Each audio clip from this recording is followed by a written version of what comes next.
ఇప్పటివరకు ఎవరైనా మన ఛానల్ని సబ్స్క్రైబ్ చేసుకోకపోతే ఇప్పుడే సబ్స్క్రైబ్ చేసుకోండి. పక్కనున్న బెల్ ఐకాన్ క్లిక్ చేసి ఆల్లో పెట్టుకోండి.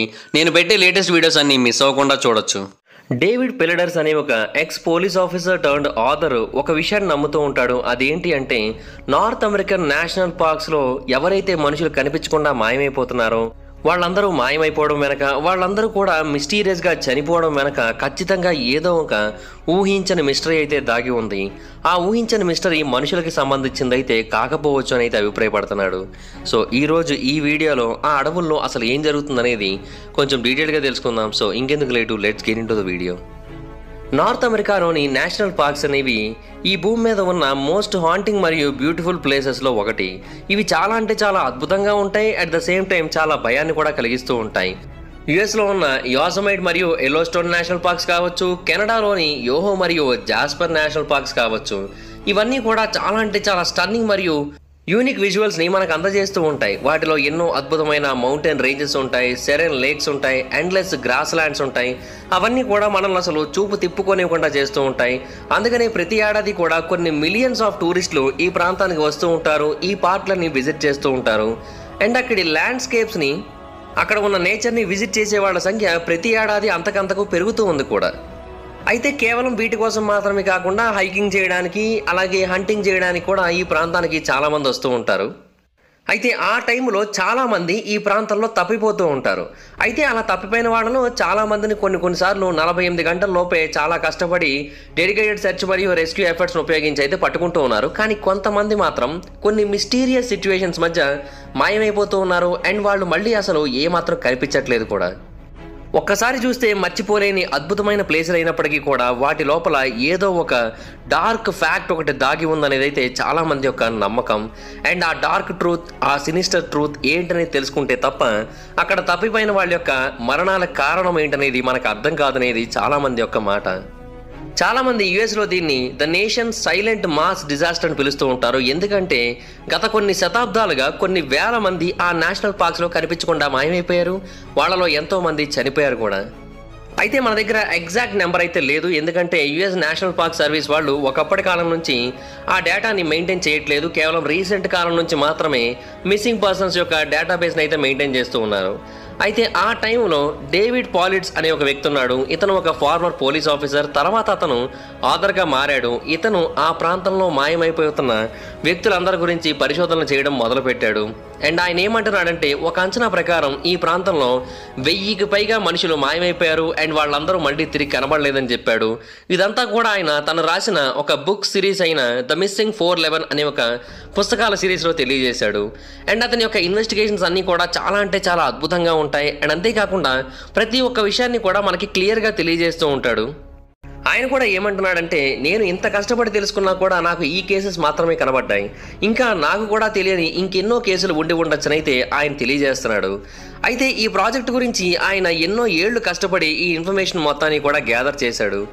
ఆ టైంలో అతనికి ఒక ఫారెస్ట్ రేంజర్ కూడా సహాయం చేశాడు. అంటే తప్పిపోయిన వాళ్ళందరినీ కూడా వెతికి పట్టుకునే టీంలో ఆ ఫారెస్ట్ రేంజర్ కూడా ఉండేవాడు.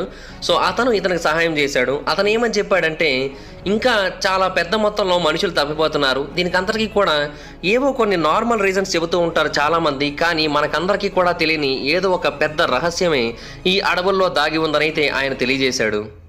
నిజానికి ఈ పోలీస్ ఆఫీసర్ యొక్క దృష్టిలోకి చాలా కేసులు అయితే వచ్చాయి. కాకపోతే వాటిలో కొన్ని మాత్రమే ఒక ఎక్స్ప్లెనేషన్ లేకుండా, ఒక లాజిక్ లేకుండా, ఒక ప్రాపర్ బిహేవియర్ లేకుండా ఉన్న కేసులు ఉన్నాయి. సో వాటిని మాత్రమే ఆయన లిస్ట్ తీస్తే అవే 1000కి పైగా ఉన్నాయని తెలిసింది. హాయ్ ఫ్రెండ్స్, మీరు ఎప్పుడైనా సరే 5,000 రూపాయల ప్రొడక్ట్ 250 రూపాయలకి రావడానికి గమనించారా? లేదు కదా. కానీ అమెజాన్, ఫ్లిప్కార్ట్ లాంటి కంపెనీస్ ఏం చేస్తూ ఉంటాయంటే కొన్ని గోల్డెన్ హవర్స్ టైంలో మెగా డీల్స్ ఇస్తూ ఉంటాయి. ఆ డీల్స్ టైంలో ఒక్కొక్క ప్రొడక్ట్ మీద 90% నుంచి 95% వరకు డిస్కౌంట్ అయితే ఉంటుంది. అయితే ఈ డీల్స్ కోసం మీరు కాన్స్టెంట్గా ఆ యాప్స్ చెక్ చేస్తూ ఉండలేరు కదా. కానీ మీకోసం నేను వాటన్నిటిని కూడా కాన్స్టెంట్గా చెక్ చేస్తూ ఉంటాను. అండ్ దాంట్లో ఎప్పుడు ఏ డీల్ పెట్టినా కూడా ఇమీడియట్గా మీకు ఆ ప్రొడక్ట్ని అయితే షేర్ చేస్తాను. మీరు ఇమీడియట్గా ప్రోడక్ట్ని పర్చేస్ చేయొచ్చు దాని నుంచే. అండ్ అంతేకాదు కొన్ని ఎక్స్ట్రాడినరీ ప్రొడక్ట్స్ ఉంటాయి, వాటిని మీరు బయట ఎక్కడ కూడా చూడరు. వాటి గురించి కూడా నేను మీకు షేర్ చేస్తాను. మీరు సింపుల్గా చేయాల్సింది ఒకటే, కింద డిస్క్రిప్షన్లో మన టెలిగ్రామ్ ఛానల్ లింక్, మన వాట్సాప్ ఛానల్ లింక్, మన ఇన్స్టా బ్రాడ్కాస్ట్ ఛానల్ లింక్ ఉంటాయి. వీటిలో మీరు ఏ యాప్ ఎక్కువగా వాడతారో ఆ యాప్కి సంబంధించిన లింక్ మీద క్లిక్ చేసి ఆ యాప్లో ఉన్న మన ఛానల్ని ఫాలో అవ్వండి. దాంట్లో రెగ్యులర్గా చాలా ప్రొడక్ట్స్ అయితే మీకు అప్డేట్ అవుతూ ఉంటాయి. అండ్ ఆ ప్రొడక్ట్స్లో మీకు ఏది నచ్చినట్టయితే దాన్ని మీరు కొనుగోలు చేయొచ్చు వెంటనే. సో డిస్క్రిప్షన్లో లింక్స్ ఉన్నాయి, వెంటనే ఫాలో అవ్వండి. కొన్నిసార్లు ఆ ప్రాంతంలో ఫౌల్ ప్లేకి సంబంధించిన కేసులు కొన్ని ఉంటాయి, వాటిని తీసేశాడు. మెంటల్ ఇల్నెస్కి సంబంధించిన కేసులు ఉంటాయి, వాటిని కూడా తీసేశాడు. అలాగే జంతువులు దాడి చేసినట్టుగా కొన్ని క్లియర్ సంకేతాలు ఉంటాయి, వాటిని కూడా తీసేశాడు. అలాగే నీటి లోపల మునిగిపోయి చనిపోయిన వాళ్ళ యొక్క కేసుల లిస్ట్ని కూడా తీసేశాడు. ఇవి కాకుండా అసలు ఎటువంటి రీజన్ లేకుండా ఎవరైతే కనిపించకుండా మాయమైపోయారో వాళ్ళ యొక్క లిస్టు మాత్రమే తీశాడు. అవన్నీ కూడా నార్త్ అమెరికన్ నేషనల్ పార్క్స్ నుంచి నార్త్ అమెరికన్ గ్రేట్ లేక్స్ వరకు ఇన్వాల్వ్ అయి ఉన్నాయి. అండ్ ఇవన్నీ చూసి ఆయన ఏమంటున్నాడంటే ఏదో ఒక వింతైన సంఘటన ఇక్కడ జరుగుతోంది, అదేంటనేది మనమైతే చెప్పలేకపోతున్నాం. అండ్ అది చాలా అంటే చాలా మిస్టీరియస్గా అనిపిస్తుంది. చూడడానికి ఏదో ఒక వింతైన క్రీచర్ వంటిది కూడా అనిపిస్తోంది. కానీ ఆ క్రీచర్ ఏదైతే మనుషుల్ని ఎత్తుకుపోతుందో అది చాలా అంటే చాలా ఇంటెలిజెంట్, అంతేకాకుండా చాలా పేషెంట్స్తో కూడుకున్నది కూడా. అందుకని చాలా జాగ్రత్తగా పకడ్బందీగా ప్లాన్ చేసి మరి మనుషుల్ని తనతో పాటుగా తీసుకొని వెళ్ళిపోతుంది. ఒక మాటలో చెప్పాలంటే ఆ క్రీచర్ ఈ అడవికి రాజయ్యి ఉండొచ్చు. ఎందుకు అంటే దానికి దీని గురించి ప్రతి ఒక్క విషయం పూర్తిగా తెలుసు. ఎక్కడ ఎలా వెళితే ఎక్కడ దాచి ఉంచితే మనుషులకి పోలీసులకి కనబడకుండా ఉంటుందో ప్రతి ఒక్క విషయం కూడా దానికి బాగా తెలుసు. అందుకని ఇన్నేళ్ళు అవుతున్నా కూడా దాన్ని పట్టుకోవడం సాధ్యపడట్లేదని అయితే ఆయన అభిప్రాయపడుతున్నాడు. అయితే ఆయన లిస్టులో ఉన్న కేసుల్లో కొన్ని చాలా మిస్టీరియస్గా అనిపిస్తూ ఉంటాయి. సో అలాంటి కేసుల్లో కొన్నింటి గురించి ఇప్పుడు మనం ఒకసారి తెలుసుకునే ప్రయత్నం చేద్దాం. ఒకసారి ఒక నేషనల్ పార్కులో ఒక అబ్బాయి 6 ఏళ్ల వయసులో తన యొక్క తండ్రితో కలిసి ఆడుకోవడానికి వెళ్ళాడు. అతని యొక్క గ్రాండ్ ఫాదర్ అలాగే అతని యొక్క 9 ఏళ్ల వయసు కూడా అయిన బ్రదర్ కూడా వాళ్ళతో పాటుగా వెళ్ళారు. ఆ రోజు డేట్ 14 జూలై 1969. ఆ అబ్బాయి పేరు డెన్నిస్ మార్టిన్. అండ్ వీళ్ళే కాకుండా మరికొంతమంది యంగ్ బాయ్స్ కూడా ఆ ప్రాంతానికి వచ్చారు. అంటే వాళ్ళందరూ కూడా సైన్స్ ఎక్స్పెడిషన్లో భాగంగా ఆ ప్రాంతానికి అయితే చేరుకున్నారు. అయితే సాయంత్రం 4 అవుతుంది. డెన్నిస్, తన బ్రదరు, ఇంకొంతమంది బాయ్స్ అందరూ కలిసి హైడ్ అండ్ సీక్ గేమ్ అయితే ఆడుకుంటున్నారు. అయితే అందరూ కూడా గేమ్ ముగిసిపోయిన తర్వాత వాళ్ళ యొక్క నార్మల్ ప్లేస్కి వచ్చేసారు. కానీ డెన్నిస్ మాత్రం మళ్ళీ వెనక్కి రాలేదు. ఆ తర్వాత మరి ఇంకెప్పుడూ కనిపించలేదు కూడా. చివరిసారిగా అతన్ని ఒక అబ్బాయి చూశాడు. ఆ టైంలో డెన్నిస్ చాలా వేగంగా అడవి లోపలికి పరిగెడుతున్నాడు దాక్కోవడం కోసం. బట్ ఆ తర్వాత ఏమయ్యాడనేది అర్థం కాలే. అతని ఫాదర్ అయిన విలియం మార్టిన్ డెన్నిస్ కోసం చాలా అంటే చాలా కష్టపడి వెతికాడు. సుమారుగా 2 మైళ్ళ లోపల వరకు వెళ్ళి వెతికాడు. కానీ అతనికి వాళ్ళ అబ్బాయి కనిపించలేదు. ఆ తర్వాత పోలీస్ కంప్లైంట్ ఇస్తే నెక్స్ట్ 2 వీక్స్లో 1500 మంది 56 చదరపు మైళ్ళ ప్రాంతంలో హెలికాప్టర్స్ని, స్నిఫర్ డాగ్స్ని ఉపయోగించి మరీ వెతికారు. బట్ ఆ అబ్బాయి మాత్రం ఎక్కడా కనిపించలేదు. ఏమయ్యాడన్నది ఎవరికీ అర్థం కాలేదు. ఈవెన్ ఆ అబ్బాయి కోసం గ్రీన్ బెరెట్ యొక్క క్రాక్ టీం కూడా వెతికింది. అండ్ వాళ్ళు ఒంటరిగా వెతికారు. సాధారణంగా వాళ్ళు ఎవరితో కలిసి పనిచేయడానికి అంత ఇష్టపడరు. వాళ్ళు కూడా వెతికారు. బట్ వాళ్ళకు కూడా ఆ అబ్బాయి ఏమయ్యాడో కనిపించలేదు. అయితే ఏ రోజైతే డెన్నిస్ కనబడకుండా మాయమైపోయాడో మరొక కుటుంబం ఒకటి అదే టైంలో రోవాన్స్ క్రీక్ అనే ఒక ప్రాంతంలో హైకింగ్ చేస్తూ ఉంది. వాళ్ళు వీళ్ళ కుటుంబానికి ఒక 4 కిలోమీటర్ల దూరంలో ఉన్నారు. అండ్ సాయంత్రం 5:30 టైంకి, అంటే డెన్నిస్ కనబడకుండా మాయమైపోయిన 1:30 తర్వాత వాళ్ళకి ఒక భయంకరమైన అరుపు ఆ చెట్ల మధ్యలోంచి వినిపించింది. అయితే డెన్నిసే అయి ఉండొచ్చని వాళ్ళు తర్వాత తెలియజేశారు. ఎందుకంటే ఒక భారీ క్రీచర్ వంటిది ఒకటి ఒక చిన్న పిల్లాడిని తన షోల్డర్ మీద పెట్టుకుని అడవిలో నడుచుకుంటూ వెళుతోంది. అది కూడా దట్టమైన అడవిలోకి కనిపించకుండా ఉండేటట్టుగా వెళుతోంది. అది ఏంటో మాకు అర్థం కాలేదు. కానీ ఆ అబ్బాయి అరుపునైతే మేము చాలా క్లియర్గా విన్నామని తెలియజేశారు. వాళ్ళు చెప్పిన మాట విన్న తర్వాత డెన్నిస్ని ఒక క్రీచర్ పట్టుకుని వెళ్ళిపోయి ఉండొచ్చని అయితే అందరూ అభిప్రాయపడ్డారు. బట్ FBI మాత్రం ఇది నిజం అయ్యి ఉండకపోవచ్చు అని చెప్పింది. ఎందుకంటే అంత నేరోగా ఉండే ఆ ప్రాంతంలో అంత తక్కువ టైంలో అంత దూరాన్ని ఎవరు కూడా హైకింగ్ చేయలేరని అయితే FBI తెలియజేసింది. కానీ ఆ తర్వాత డ్వైట్ మెక్కార్టర్ అనే ఒక రేంజర్ గంటలోనే ఆ ప్రాంతం మొత్తాన్ని కూడా హైకింగ్ చేసి చూపించి FBI వాళ్ళ యొక్క ఎలిగేషన్ మొత్తం అబద్ధమని ప్రూవ్ చేశాడు. బట్ ఏం లాభం, ఫైనల్గా ఆ అబ్బాయి ఏమైపోయాడనేది తెలియలేదు. ఆ తర్వాత ట్రెనీ గిబ్సన్ అనే ఒక హై స్కూల్ స్టూడెంట్ అక్టోబర్ 1976న గ్రేట్ స్మోకీ మౌంటైన్స్ని ఒక ఫీల్డ్ ట్రిప్లో భాగంగా విజిట్ చేసింది. ఆమెతో పాటుగా 40 మంది క్లాస్మేట్స్ కూడా ఉన్నారు. వీళ్ళు ఆండ్రూస్ బాల్డ్ అనే ఒక పార్కింగ్ పాయింట్ నుంచి హైకింగ్ని మొదలుపెట్టారు. అండ్ ఈ అమ్మాయి అందరికంటే కొంచెం వేగంగా అడుగులు వేస్తోంది. ఆల్మోస్ట్ వాళ్ళకి ఈ అమ్మాయికి ఈ మధ్య 20 మీటర్ల డిస్టెన్స్ అయితే ఉంటుంది. ఈ అమ్మాయి కొంచెం ఫాస్ట్గా యాక్టివ్గా నడుస్తుంది. అయితే సడన్గా ఒక చోట ఆమె మధ్యలో ఆగింది. అలా ఆగిన విషయాన్ని కూడా ఆమె ఫ్రెండ్స్ కొంతమంది నోటీస్ చేశారు. అయితే తర్వాత మళ్ళీ వీళ్ళ యొక్క మాటల్లో మునిగిపోయి ఆ అమ్మాయిని చూసుకోకుండా కొండెక్కుతూ ఉంటే ఆ అమ్మాయి ఎటు వెళ్ళిందో ఏమైపోయిందో అర్థం కాలేదు. కానీ సడన్గా మాయమైపోయింది. సో దట్టమైన అడవిలోకి ఆ అమ్మాయి వెళ్ళిపోయిందని అయితే అందరూ అభిప్రాయపడ్డారు. బట్ అది నిజమై ఉండకపోవచ్చని అయితే పోలీసులు తెలియజేశారు. బట్ ఫైనల్గా ఆ అమ్మాయి ఏమైందని అనేది ఒక మిస్టరీగానే మిగిలిపోయింది. చనిపోయిందా, లేదంటే కావాలని తప్పిపోయిందా, లేదంటే ఎవరైనా తప్పించారా, లేదంటే ఏదైనా ఒక ఇంట్రెస్టింగ్ విషయం కనబడితే ఆమె అటువైపు వెళ్ళిందా, ఇదైతే ఎవరికి అర్థం కావట్లేదు. ఎందుకంటే ఆమె ఫ్రెండ్స్ కూడా ఏమని చెప్పారంటే ఆమె ఒక చోట ఆగి తనకి రైట్ సైడ్ ఉన్న పొదల వైపు తీక్షణంగా చూస్తోంది, అక్కడ ఏదో కనబడినట్టుగా. మేబీ అక్కడ ఏదో కనబడి ఉండొచ్చు తనకి, సో అటువైపు వెళ్ళింది, ఆ తర్వాత తప్పిపోయిందని అన్నారు. బట్ అది ఎంతవరకు వాస్తవం అనేది తెలియట్లే. ఇలాగే జూలై 2010న ఎరిక్ లూయిస్ అనే ఒక వ్యక్తి మౌంట్ రైనర్ కొండని తన యొక్క ఇద్దరు స్నేహితులతో కలిసి ఎక్కుతూ ఉన్నాడు. అండ్ ముగ్గురు కూడా ఒకటే రోపును పట్టుకొని ఎక్కుతూ ఉన్నారు. ఒక్కొక్కరికి మధ్య కనీసం 20-30 మీటర్ల డిస్టెన్స్ అయితే ఉంది. ఆ కొండ యొక్క ఎత్తు సుమారుగా 14,500 అడుగులు. అయితే 14,000 అడుగుల వరకు చేరుకున్న తర్వాత ఫస్ట్ పొజిషన్లో ఉన్న డాన్ స్టామ్ జూనియర్ తన యొక్క ఇద్దరు కంపానియన్స్ కోసమని అక్కడ వెయిట్ చేయడం మొదలుపెట్టాడు. అండ్ కొద్దిసేపటి తర్వాత ట్రెవర్ లేన్ అతని దగ్గర చేరుకున్నాడు. వాళ్ళిద్దరూ కలిసి ఎరిక్ కోసం వెయిట్ చేశారు. కానీ ఎంతసేపు చూసినా కూడా ఎరిక్ అయితే ఆ ప్రాంతాన్ని చేరుకోలే. సో ఏం జరిగిందో చూద్దామని వెనక్కి వచ్చి చూస్తే ఎరిక్ పట్టుకోవాల్సిన తాడైతే పూర్తిగా వదిలేసి ఉంది. అతని యొక్క ఫుట్ స్టెప్స్ కూడా మధ్యలో ఆగిపోయాయి. అదంతా కూడా మంచుతో నిండిపోయి ఉన్న ప్రాంతం. మంచు మీద డెఫినెట్గా ఫుట్ స్టెప్స్ కనిపిస్తాయి. కానీ అతను ఎటు వెళ్ళాడో ఏమైపోయాడో తెలియకుండా మంచు మధ్యలో ఫుట్ స్టెప్స్ ఆగిపోయాయి. సో ఏం జరిగిందో వీళ్ళకి అర్థం కాక మళ్ళీ వెనక్కి వచ్చి కంప్లైంట్ ఇచ్చారు. ఆ తర్వాత హెలికాప్టర్స్ని ఉపయోగించి అతని కోసం వెతికారు. చాలా కష్టపడి వెతికినప్పటికీ కూడా అతను దొరకలేదు. కానీ 13,600 అడుగుల ఎత్తులో అతని బ్యాక్ ప్యాక్ దొరికింది. బట్ ఎరిక్ మాత్రం ఏమయ్యాడనేది అర్థం కాలే. సో కింద పడిపోయినా కూడా అక్కడ డెఫినెట్గా తేడా తెలిసేది. బట్ అలా ఏమీ జరగలేదు. అదొక మిస్టరీగా మిగిలిపోయింది.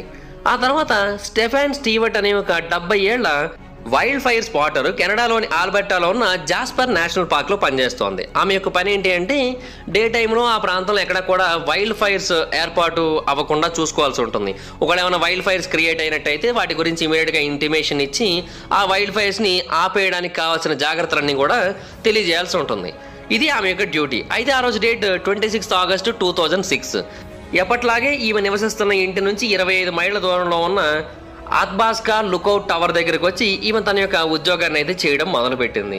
అయితే ఆమె యొక్క పని ఏంటి అంటే డే టైము మంటలు ఏర్పాటు అవ్వకుండా చూసుకోవాల్సి ఉంటుంది కదా. అండ్ అంతేకాకుండా 3 సార్లు రేడియోలో తన యొక్క సూపర్వైజర్తో కాంటాక్ట్ చేయాల్సి ఉంటుంది. బట్ ఆ రోజు మాత్రం ఆమె ఒక్కసారి కూడా కాంటాక్ట్ చేయలేదు. సో ఏం జరిగిందో తెలుసుకుందామని చెప్పి ఆమె కోసం ఒకరిని అక్కడికి పంపించారు. బట్ ఆమె అక్కడ లేదు. ఆ రూమ్లో ఎక్కడా లేదు. ఆ రూమ్లో వేడి నీళ్లు ఉన్నాయి. అంతేకాకుండా ఏదో ఫుడ్ వండుకుంటున్నట్టుగా కూడా కనిపించింది. అంతేకాకుండా ఆమె వండుకుంటూ ఉండగానే సడన్గా ఆ ఇంటిని వదిలేసి బయటకు వెళ్ళిపోయినట్టుగా ఆ స్టవ్ మీద ఉన్న ఫుడ్ ఐటమ్స్ అన్నీ కూడా బాగా హెవీగా బాయిల్ అయిపోయి మాడిపోయి కనిపించాయి. సో అథారిటీస్ అక్కడ ఏమైనా గొడవ జరిగినట్టుగా కూడా అవశేషాలు ఏమీ కనిపించలేదు. కాబట్టి మేబీ ఆమె ఎక్కడికైనా వెళ్ళిందేమో అనుకున్నారు.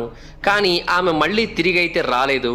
అండ్ ఆమెకు ఒక అద్భుతమైన ఫ్యామిలీ కూడా ఉంది. బట్ వాళ్ళకు కూడా తెలియదు ఈమె ఏమైపోయింది అనేది. అలాగే ఈమె యొక్క డిసప్పియరెన్స్ ఒక మిస్టరీగా మిగిలిపోయింది. ఆ తర్వాత అంటే ఎప్పుడైతే ఈమె మాయమైపోయిందో అప్పటి నుంచి ఆ లుకౌట్ టవర్స్లో పనిచేసే విధానాన్ని కొంచెం మార్చారు.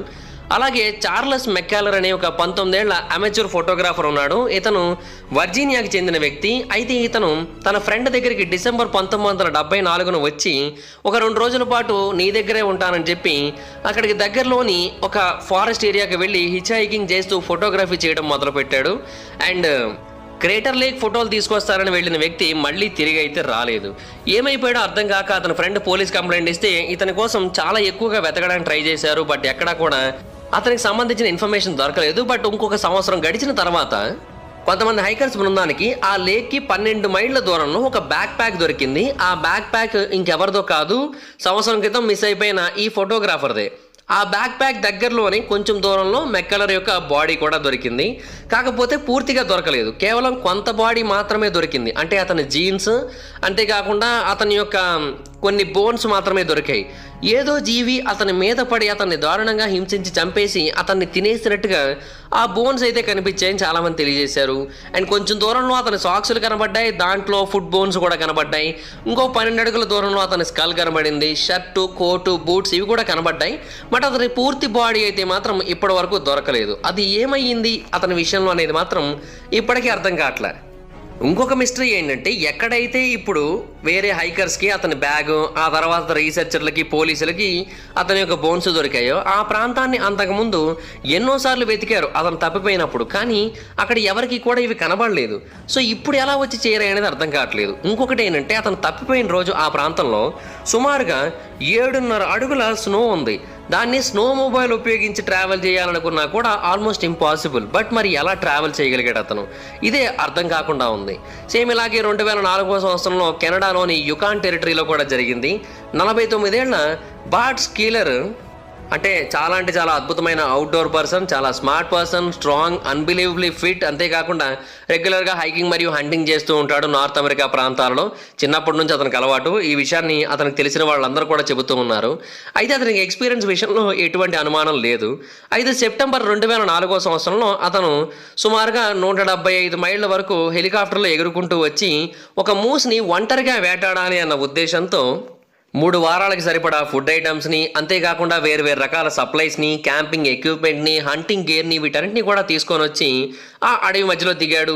పైలట్కి చెప్పాడు 3 వారాల తర్వాత సేమ్ ఇదే స్పాట్కి రా, నేను ఉంటాను, నన్ను పిక్ చేసుకుంటూ గానని. పైలట్ 3 వారాల తర్వాత రిటర్న్ అయ్యాడు. బట్ ఇతను మాత్రం కనిపించలేదు. ఆ తర్వాత ఇతని కోసం చాలా గట్టిగా వెతికారు. బట్ ఎంత వెతికినప్పటికీ కూడా ఇతను ఏమయ్యాడనేది పోలీసులకైతే అర్థం కాలేదు. అతని క్యాంప్ యాజ్ ఇట్ ఈస్గా ఉంది, దాంట్లో వస్తువులు కూడా యాజ్ ఇట్ ఈస్గా ఉన్నాయి. సో అతను ఏదో ఒక జంతువు అంటే బేర్ వంటిది ఏదైనా జంతువు దాడి చేసి ఉండొచ్చని పోలీసులు అభిప్రాయపడ్డారు. బట్ అతని ఫ్యామిలీ మెంబర్స్ మాత్రం ఆ పోలీసుల మాటల్ని కొట్టిపడేశారు. అసలు అలా జరిగే అవకాశమే లేదు, ఇతనికి చాలా ఎక్స్పీరియన్స్ ఉంది. అండ్ ఒకవేళ ఏదైనా జంతువు కనుక అతని మీద దాడి చేసింది అనుకున్నట్టయితే ఆ క్యాంపులోని వస్తువులు ఎందుకని అలాగే ఉంటాయి ఎగ్జాక్ట్గా, సో అది కరెక్ట్ కాదన్నారు. బట్ అతని యొక్క మిస్టరీ అలాగే మిగిలిపోయింది. ఆ తర్వాత 2002వ సంవత్సరంలో సేమ్ ఇలాంటిదే జార్జియాకి చెందిన 20 ఏళ్ల అరెస్టిల్ అనే ఒక వ్యక్తి విషయంలో కూడా జరిగింది. కాకపోతే అతను సర్వైవ్ అయ్యాడు. అతని టీంలోని క్రిస్టఫర్ అనే వ్యక్తి మాత్రం తప్పిపోయాడు. యాక్చువల్గా వాళ్ళందరూ కూడా వామ్ స్ప్రింగ్ రోడ్లో నడుచుకుంటూ వెళ్ళారు. ఆ తర్వాత అడవి మొత్తం వాళ్ళు హైకింగ్ చేశారు. అండ్ వాళ్ళు ఒకరు కూడా కాదు, సుమారుగా 50 మంది బృందం. అండ్ ఆ 50 మంది బృందంలో చివరిగా ఉన్న వ్యక్తి పేరు క్రిస్టఫర్. అయితే ఆల్మోస్ట్ బయటకు వచ్చేంత వరకు అతన్ని గమనించారు. బట్ రోడ్డు దగ్గరికి వచ్చేసరికి మాత్రం అతను కనిపించలేదు. ఏమైపోయాడో చూద్దామని చెప్పి వెనక్కి వెళ్ళి చూస్తే ఒక చోట 12 సెంట్ల కాయిన్స్ మాత్రం కనబడ్డాయి. అండ్ అతని యొక్క బూట్స్ కూడా కొంచెం దూరంలో కనిపించాయి. అతను ఏమైపోయాడు అనేది మాత్రం ఎవరికి కూడా అర్థం కాలే. ఆ తర్వాత కొన్ని వందల మంది క్రిస్టఫర్ కోసం కంటిన్యూస్గా వెతికారు. బట్ కొన్ని నెలల తర్వాత అంటే అతను మాయమైపోయిన ప్రాంతానికి సుమారుగా 900 యార్డ్ల దూరంలో అతనికి సంబంధించిన కొన్ని వస్తువులు దొరికాయి. బట్ అతను మాత్రం ఇప్పటికీ దొరకలేదు. అలాగే మిచిగాన్ ప్రాంతానికి చెందిన 22 ఏళ్ల టాడ్ గీబ్ అనే ఒక వ్యక్తి కూడా సేమ్ ఇలాగే మాయమైపోయాడు. ఆ రోజు డేట్ 11th జూన్ 2005 అతను తన యొక్క కజిన్ యొక్క పార్టీకి అటెండ్ అయ్యాడు. అయితే 12:30 ఆ టైం లోపే ఎందుకనో కొంచెం టైర్డ్గా అనిపించి ఇంటికి బయలుదేరాడు. అతను హెవీగా తాగలేదు, కానీ ఎందుకనో ఆ టైంలో డ్రైవింగ్ చేయడం రిస్క్ అనిపించింది అతనికి. సో అందుకనే అతను నడుచుకుంటూ వస్తున్నాడు. అయితే 12:51 టైంలో అతను తన యొక్క ఫ్రెండ్కి కాల్ చేసి నేను ఒక ఫీల్డ్లో ఉన్నాను అని అన్నాడు. వెంటనే కాల్ కట్ అయిపోయింది. ఆ ఫ్రెండ్ మళ్ళీ కాల్ బ్యాక్ చేశాడు, కానీ హెవీగా పరిగెడుతున్న బ్రీతింగ్ శబ్దం వినిపించింది. ఆ తర్వాత మళ్ళీ కాల్ కట్ అయిపోయింది. ఏమైందో ఫ్రెండ్కి అర్థం కాలే. 2-3 సార్లు కాల్ చేశాడు, ఎత్తకపోయేసరికి 12:57కి మళ్ళీ ఫోన్ చేయడం అయితే ఆపేశాడు. బట్ ఆ తర్వాత రోజు అతను వాళ్ళ ఇంటికి వెళ్ళలేదని తెలుసుకున్న తర్వాత ఫ్రెండ్స్, ఫ్యామిలీ మెంబర్స్ అందరూ కలిసి పోలీసులకు అయితే కంప్లైంట్ ఇచ్చారు. అతని కోసం సుమారుగా 1500 మంది volunteers, helicopters with infrared technology, ఎన్నో రకాల సెర్చింగ్స్ అయితే చేయడం జరిగింది. లేక్స్, స్వాంప్స్ వీటన్నిటినీ వెతికారు. బట్ అతని గురించి ఒక్క ఇన్ఫర్మేషన్ కూడా దొరకలేదు. భూమి మీద నుంచి అతను సడన్గా మాయమైపోయాడు. అయితే 3 వారాలు గడిచిన తర్వాత 2 జూలైన ఒక కపుల్ ఓపెన్ హాల్ లేక్ దగ్గర నడుస్తూ ఉన్నారు. అయితే ఆ టైంలో వాళ్ళకి నీటి లోపల నుంచి ఒక తల, భుజం ఇవన్నీ బయటకు వస్తున్నట్టుగా కనిపించాయి. వాళ్ళకి భయం వేసింది. వెంటనే పోలీసులు తెలియజేశారు. పోలీసులు చెక్ చేస్తే అది టాడ్ గీబ్ అని తెలిసింది. ఆ లేక్ని పోలీసులు అంతకు ముందు సెర్చ్ చేసినప్పుడు చాలాసార్లు వెతికారు.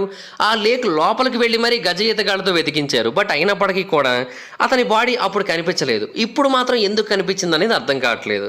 అయితే అతను చనిపోవడానికి మేబీ ఆల్కహాలే కారణమై ఉండొచ్చు, దాని కారణంగా మునిగిపోయి ఉండొచ్చు అన్నారు. బట్ అతని బాడీలో బ్లడ్ ఆల్కహాల్ లెవెల్ చాలా తక్కువగా ఉంది. అతని ఊపిరితిత్తుల్లో మనకి వాటర్ అయితే కనిపించలేదు. సో అతను ఎలా చనిపోయాడు అనేది అయితే మాత్రం అస్సలు ఒక మిస్టరీగానే మిగిలిపోయింది. సో ఇలాంటి డిసపియరెన్సెస్ ఆ ప్రాంతంలో 1 కాదు 2 కాదు కొన్ని వందల సంఖ్యలో జరిగాయి. వీటన్నిటి గురించి కూడా అతను అంటే పాలిట్స్ అనే పోలీస్ ఆఫీసర్ తన యొక్క పుస్తకంలో క్లియర్గా మెన్షన్ చేశాడు. అండ్ దీనికి అందరికీ కూడా న్యాచురల్ సిచ్యువేషన్స్ కారణం కాదు, డెఫినెట్గా ఏదో ఒక అన్యాచురల్ ఫోర్సే కారణం అనేది ఆయన తెలియజేస్తున్నాడు. బట్ చాలామంది ఆయన మాటల్ని కొట్టిపడేస్తూ అంటే మెయిన్గా గవర్నమెంట్ అఫీషియల్స్, పోలీస్ ఆఫీసర్స్ అతని పుస్తకంలో ఉన్న మాటలన్నీ కూడా అబద్ధమని చెబుతూ అక్కడ మనుషులు మాయమైపోవడానికి కొన్ని కారణాలు ఉన్నాయని చెప్పారు. అవేంటి ఏంటి అంటే యానిమల్ అటాక్స్, సీరియల్ కిల్లర్స్, అది ఒకరు లేదంటే ఎక్కువ మంది, అండ్ కొంతమంది డిసోరియంట్ అయిపోవడం, లేదంటే ఇంజూర్ అవ్వడం, లేదంటే ఇంటెన్షనల్గా మాయమైపోవడం, లేదంటే ఆత్మహత్య చేసుకోవడం, లేదంటే ఎవరైతే మాదక ద్రవ్యాలను డీల్ చేసేవాళ్ళు ఉంటారో, మాదక ద్రవ్యాలను తయారు చేసేవాళ్ళు ఉంటారో వాళ్ళ గురించి తెలిసిన వాళ్ళని చంపేయడం, అండ్ కొన్నిసార్లు వేరు ఇల్నెస్ల కారణంగా లేదంటే దేనికైనా ఎక్స్పోజ్ అవ్వడం కారణంగా వాళ్ళు చనిపోయి ఉండొచ్చు. సో ఈ రీజన్స్ అయితే అఫీషియల్స్ తెలియజేశారు. అయితే అతను ఏమంటున్నాడంటే యానిమల్ అటాక్స్ కనుక జరిగినట్టయితే డెఫినెట్గా మనకు అక్కడ బ్లడ్ కనిపించేది, అలాగే చర్మం కనిపించేది, చిరిగిపోయిన బట్టలు కనిపించేవి, ట్రాక్స్, సెంట్స్, స్ట్రగుల్కి సంబంధించిన సంకేతాలు, అలాగే స్నాప్డ్ బ్రాంచెస్, డిస్టర్బ్డ్ గ్రౌండ్, ఇవన్నీ కూడా కనిపించేవి. కానీ అవేవి కనిపించట్లేదు కాబట్టి ఇవి జంతువుల దాడి అయితే కాదని తెలియజేశాడు. పోనీ సీరియల్ కిల్లర్స్ అనుకుందామంటే సీరియల్ కిల్లర్స్ కూడా డెఫినెట్గా ఇటువంటి హత్యలు చేసేటప్పుడు ఖచ్చితంగా ఏదో ఒకటి వదిలి పెడుతూ ఉంటారు. కానీ ఇక్కడ అలా కూడా జరగలేదు. ఇంకోటి ఏంటంటే సీరియల్ కిల్లర్స్ తాము చంపిన వాళ్ళు చనిపోయారనే విషయం అందరికీ తెలియాలనుకుంటారు. కానీ ఇక్కడ అలా కాదు, తప్పిపోతున్నారు, చనిపోయారో లేదో ఎన్నో ఏళ్ల తర్వాత తప్ప మనకు తెలియట్లేదు, కొన్నిసార్లు అయితే అప్పుడు కూడా తెలియట్లేదు. సో సీరియల్ కిల్లర్స్ అయ్యే అవకాశం అయితే లేదు. అయితే మనుషులు చాలామంది తప్పిపోతూ ఉన్నారు, అది అయితే ఓకే. కానీ తప్పిపోయిన వాళ్ళు మళ్ళీ ఎందుకని ఆ ప్రాంతాలలో వెతుకుతూ ఉంటే కనిపించట్లేదు, ఈ ప్రశ్నను అతను వేస్తూ ఉన్నాడు. సో డెఫినెట్గా తప్పిపోవడం వల్ల అయితే కాదు, డెఫినెట్గా ఇంకేదో ఉందని అయితే ఆయన నమ్ముతున్నాడు. ఎందుకంటే డాగ్స్, హెలికాప్టర్స్ పెట్టి వెతికినప్పటికీ కూడా కొంతమంది దొరకట్లేదు, అండ్ వాళ్ళు తప్పిపోయిన ప్రాంతం నుంచి 100 మైళ్ళ వరకు వెతుకుతున్నారు, బట్ అయినప్పటికీ కూడా దొరకట్లేదు. సో డెఫినెట్గా ఇదైతే రీజన్ కాదు.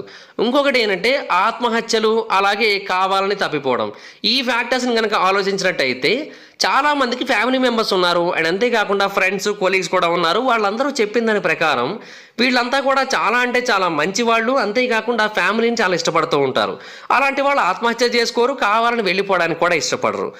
కొత్త జీవితాన్ని ప్రారంభిద్దాం అనుకున్నా కూడా దానికి చాలా ప్లానింగ్, చాలా మనీ అవసరమవుతూ ఉంటాయి. సో అలాంటి సిచ్యువేషన్స్ అయితే ఎవరిలోని కూడా కనిపించలేదు. సో ఇది కూడా నిజమయ్యే అవకాశం అయితే లేదు. ఒకవేళ అలా అనుకున్నా కూడా సెర్చ్ పార్టీస్ వెతికినప్పుడు వాళ్ళు కనబడాలి, ఎందుకు కనబడట్లేదు? అండ్ వాళ్ళు తప్పిపోవాలనుకుంటే ఇంకెక్కడి నుంచో తప్పిపోతారు, కానీ అడవి మధ్యలోకి వచ్చి ఎందుకు తప్పిపోతారు? ఇంకోటి ఏంటంటే మాదక ద్రవ్యాన్ని స్మగ్గిల్ చేసేవాళ్ళు, మాదక ద్రవ్యాన్ని తయారు చేసేవాళ్ళు అప్పట్లో చాలా ఎక్కువ మందే ఉండేవారు. కానీ వాళ్ళందరూ కూడా నేషనల్ పార్కుల్లో ఎవరినైనా చంపినట్టయితే పోలీసులు, సెర్చ్ పార్టీస్ యొక్క ఫోకస్ అంతా ఇటువైపు వస్తుంది. వాళ్ళకి రిస్క్ ఉంటుందనే విషయం తెలుసు కాబట్టి ఇటువైపు వాళ్ళు ఎవరిని కూడా టచ్ చేయరు, ఎందుకంటే వాళ్ళకే రిస్క్ ఫర్దర్గా. ఇంకా ఫైనల్గా అఫీషియల్స్ చెప్పిన ఆప్షన్ ఏంటంటే ఇంజురీస్ కానీ, లేదంటే ఇల్నెస్ కానీ, లేదంటే ఎక్స్పోజర్ కానీ. ఇది ఒక మెయిన్ రీజన్ అయి ఉండొచ్చు, but A illness, A exposure, అదే మనం అర్థం చేసుకోవాల్సి ఉంటుంది. డెఫినెట్గా ఆ ప్రాంతంలో ఏదో ఒక మిస్టీరియస్ క్రీచర్ వంటిది ఉంది, దాని కారణంగా వాళ్ళందరికీ కూడా గాయాలవుతున్నాయి, అదే వాళ్ళందరికీ కూడా ఎత్తుకుని వెళుతోంది. అంతేకాకుండా దానికి ఆ అడవి మొత్తం ఎగ్జాక్ట్గా ఎక్కడ ఎలా ఉంటుందో తెలుసు కాబట్టి మనకు అసలు దొరకకుండా అది తిరుగుతూ ఆ మనుషుల్ని కూడా తనతో పాటుగా తీసుకొని వెళుతోంది. ఒకవేళ క్రీచర్ కాదు అంటే డెఫినెట్గా ఈదర్ పారానార్మల్ లేదంటే సూపర్ న్యాచురల్ ఫోర్స్ ఏదో ఒకటి ఆ ప్రాంతంలో ఉండాలి. లేదు అంటే ఏలియన్ అబ్డక్షన్స్ కూడా అయి ఉండొచ్చు అనేది కొంతమంది తెలియజేస్తున్నారు, ఆ పోలీస్ ఆఫీసర్ అయితే కాదు. బట్ ఏలియన్ అబ్డక్షన్స్ కూడా అయి ఉండొచ్చు, లేదంటే ప్రజలు ఇంటర్ డైమెన్షనల్ పోర్టల్స్లోకి స్లిప్ అయిపోతూ ఉండొచ్చు అని కొంతమంది చెబుతూ ఉన్నారు. బిగ్ ఫుడ్స్ ఉండి ఉండొచ్చు, అవే మనుషుల్ని కిడ్నాప్ చేస్తూ ఉండొచ్చు అని అయితే మరికొంతమంది తెలియజేస్తున్నారు. ఇలాగ వేరు రకాల థియరీస్ అయితే వినిపిస్తున్నాయి. బట్ ఏది ఏమైనప్పటికీ కూడా ఆ నేషనల్ పార్కుల్లో తప్పిపోయిన వాళ్ళలో ఎంతో మంది ఇప్పటికీ కూడా దొరకలేదు. అండ్ వాళ్ళందరూ ఏమైపోయారనే ప్రశ్నకి గవర్నమెంట్ దగ్గర ఉన్న సమాధానం ఏంటి అంటే సైలెన్స్. సో ఇప్పటికీ కూడా వాళ్ళ యొక్క మిస్టరీ అలాగే మిగిలిపోయింది. సో ఈ పోలీస్ ఆఫీసర్ కూడా ఇన్ఫర్మేషన్ ఇవ్వగలిగారు, కానీ వాళ్ళకి ఏమైందనేది తెలియజేయలేకపోయారు. ఎందుకంటే ఆయన పర్సనల్గా చాలాసార్లు అడవిలోకి వెళ్ళి ట్రై చేసినప్పటికీ కూడా ఆయనకి ఎటువంటి ఎక్స్పీరియన్స్ ఎదురవ్వలేదు. బట్ కొంతమందికి మాత్రం ఆ ప్రాంతంలో ఒక వింతైన క్రీచర్ కనిపించినట్టుగా తెలియజేశారు. ఫర్ ఎగ్జాంపుల్ 2010 సంవత్సరంలో ఒహియోలో జాన్ మెకాబీ యొక్క వైఫ్ ఆ ప్రాంతంలో హంటింగ్ చేస్తున్న టైంలో ఒక వింతైన క్రీచర్ని తనకు సుమారుగా 20 అడుగుల దూరంలో ఉన్నప్పుడు చూశానని తెలియజేశారు. అంటే ఆమె చెట్టు మీద ఉండి ఏమైనా జంతువులు వచ్చినట్టయితే దాని మీద దాడి చేయడానికి సిద్ధంగా ఉంది. ఆ టైంలో 20 అడుగులు ఎత్తున్న క్రీచర్ ఆమె ముందు నుంచి వెళ్ళిందని అయితే ఆమె తెలియజేసింది. ఆమె కొన్ని ఫొటోస్ కూడా తీసింది, బట్ అవంత క్లారిటీగా లేకపోవడంతో కొంతమంది అవి ఒరిజినల్ అని నమ్మారు, కొంతమంది అవి ఫేక్ అని నమ్మారు.